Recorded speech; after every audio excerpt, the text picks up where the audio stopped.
For the most wild, yet most homely narrative which I am about to pen, I neither expect nor solicit belief. Mad I am not, and very surely do I not dream. But tomorrow I die, and I would unburthen my soul.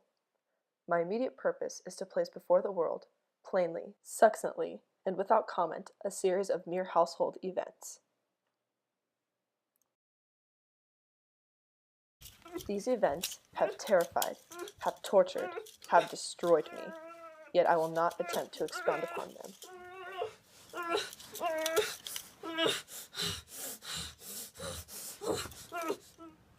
From my infancy, I was noted for the docility and humanity of my disposition. I was especially fond of animals. With these I spent most of my time, and was never so happy when feeding and caressing them. This peculiarity of my character grew with my growth, and in my manhood I derived it from one of my principal sources of pleasure. I married young, and was truly happy with the traits that my wife possessed.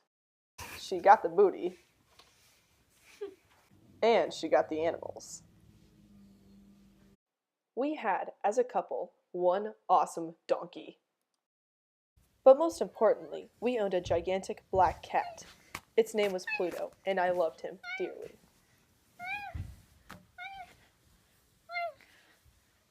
You know, black cats are witches in disguise. Nah. We're okay. My cat and I were best friends for a very long time. Years, actually. Until I hit the alcohol. I started to get angry after that.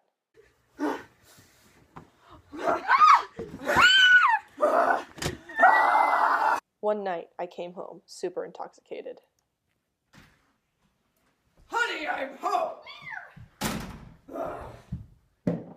Come here, you little rascal! The cat bit me! I knew myself no longer. A demon had possessed my soul. I grabbed a pair of scissors, and raging, I cut an eyeball out of the darn furball!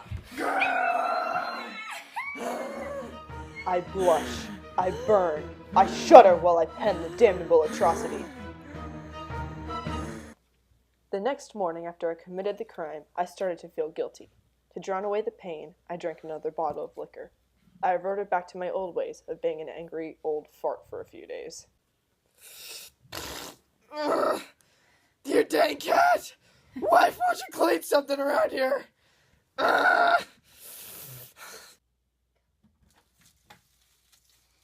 In the meantime, the cat physically recovered, but still had emotional scars of the pain I inflicted upon him. He was scared of me and cowered away from my approach.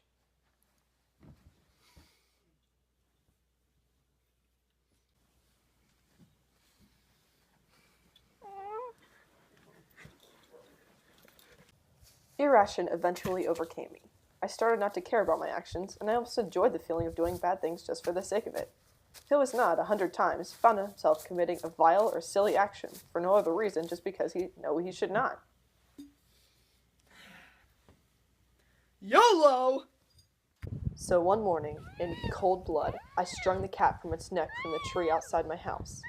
I had tears in my eyes and bitterness in my heart, and part of the reason I was driven to hang it was because I knew it loved me, and I had felt that it had given me no reason to do so.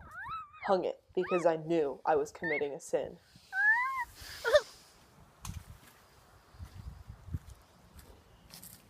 That same night, my house caught fire and my wife and I had escaped. I smell fire! I smell fire! Oh gosh!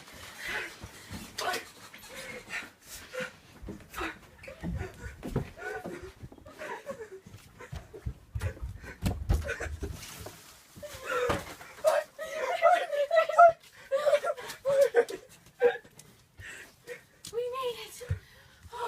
We gotta run!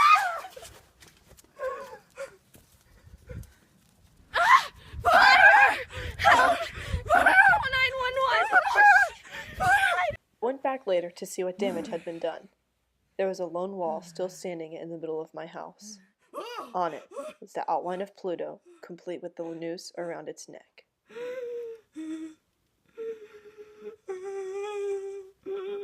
My house, my fortune, my whole life had been perished in the flames.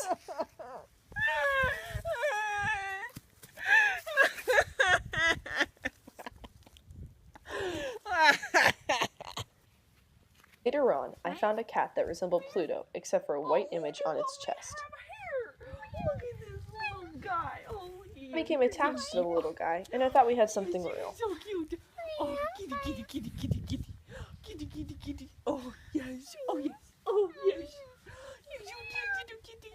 Sadly, though, when I brought it home, it favored my wife. Let's go home. Come on. Come. Hang on. Oh, I wonder who's at the door. Oh, hi. Oh, little kitty. Oh, yes. Oh, you're such a precious little kitty. Oh, you're just such a little... Bitter feelings slowly rose up in my chest, and eventually, this disgust gave way to pure loathing. Added to the hatred of this cat was the fact that it was missing an eye, just like my own cat Pluto. My wife saw this trait of his and was, of course, endeared by it. Strangely, though, the more I loathed the brute, the more it followed me everywhere. I mean, literally, everywhere.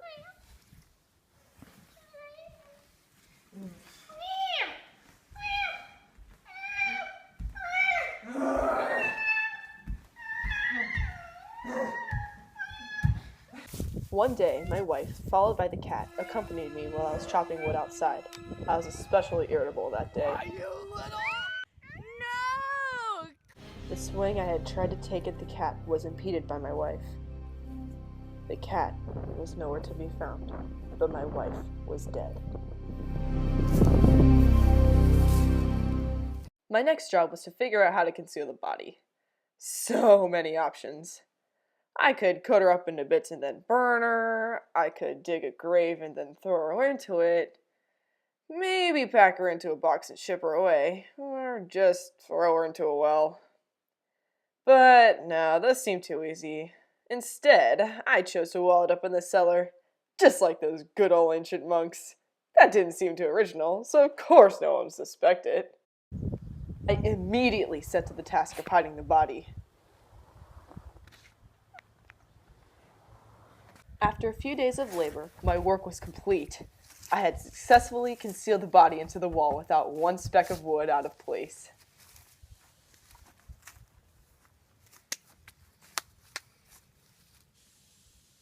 Here then, at least, my labor has not been in vain.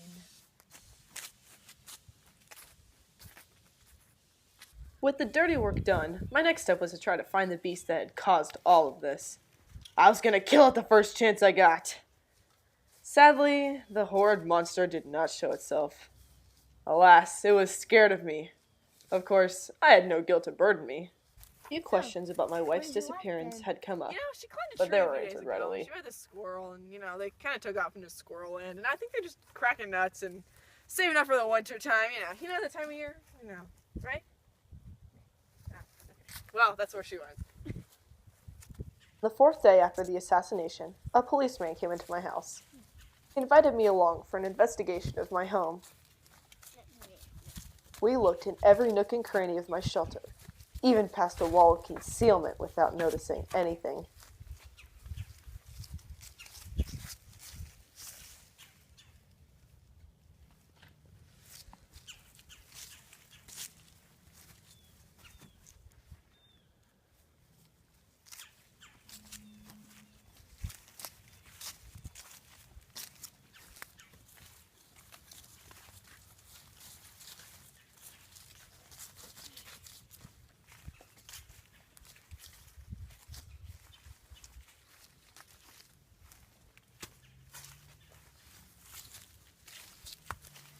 I walked as confidently as an innocent man.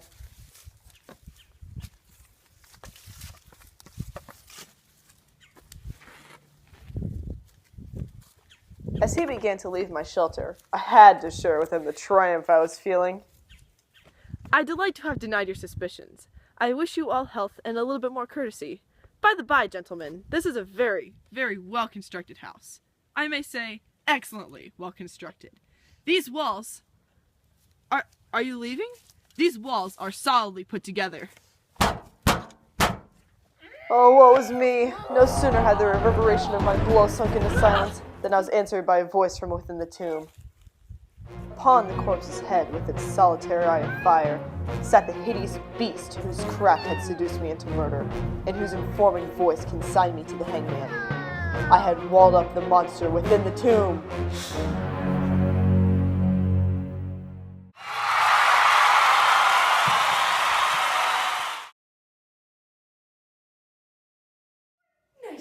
I wanna be free.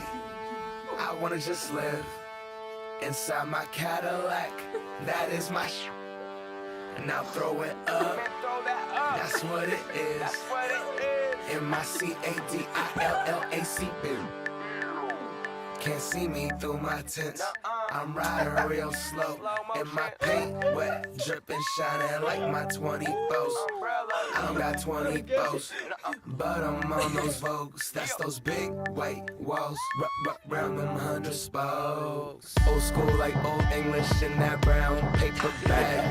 I'm rolling in that same whip that my granddad had. Hello, haters, damn y'all mad. 30K on the caddy, now how backpack rap is that?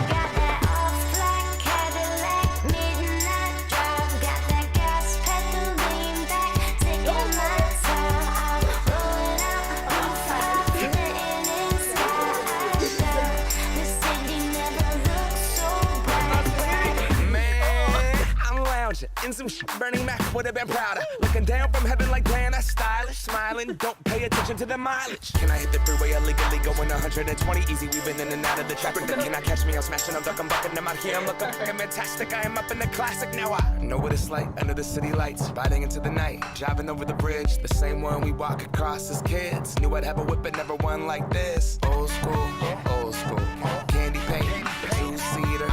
Yeah, I'm from Seattle, there's hella Honda Civics, I couldn't tell you about paint either. But I really wanted the caddy, so I put in the hours and moved over to the dealer, and I found the car dream. It was a bug with the skeezer, got the keys, and as I was leaving, I started screaming. Got that off-black Cadillac, midnight drive, got that gas pedal lean back, taking my time. I'm rolling out, roof off, letting inside. The city never looks so bright. Backwoods and dope, white hopes in the backseat snorting coke. She doing line after line like she writing rhymes. I had her inhaling my love, trying to blow her mind. Cadillac pimpin', my uncle was on 14, I sold his keys, me and my niggas was gone. Stealing portions of his liquor, water in his Patron. Driver smiling like I won a fucking lottery, homes. Tires with the spokes on it, in the Vogue suit. Mustard and mayonnaise, keeping the buns all on my dogs. Hanging out the window, youngest wish, frontin' like a bow. Trying to fuck them all. Here we go.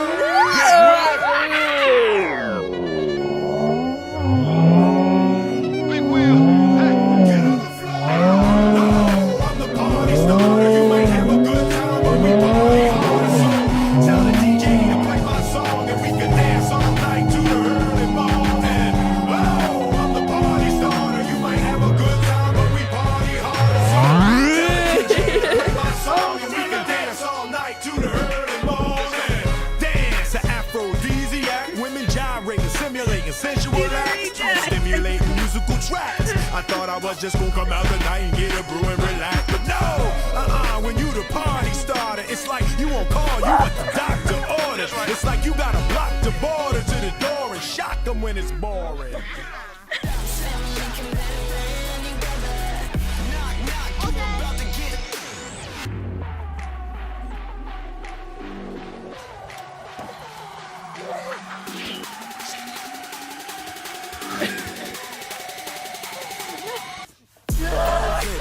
Four winners. Try to tell them you don't wanna go to war with us. Baby them. Young riders, raised in the gutter, really started from the bottom. Hey, we all we ever had, we all we ever needed, and we undefeated. We be going hard and make it look easy. Give me the whole pie, real cheesy. I told you, girl, no, but you might not believe me. Take a picture for me, tell her smile for me. Pass her off, I'm a real team player. Bandana on my face like a gangster. Knock, knock, you about to get shell-shocked. Knock, knock, you about to get shell-shocked. Knock, knock, you about to get shell-shocked. Knock, knock, you about to get shell-shocked.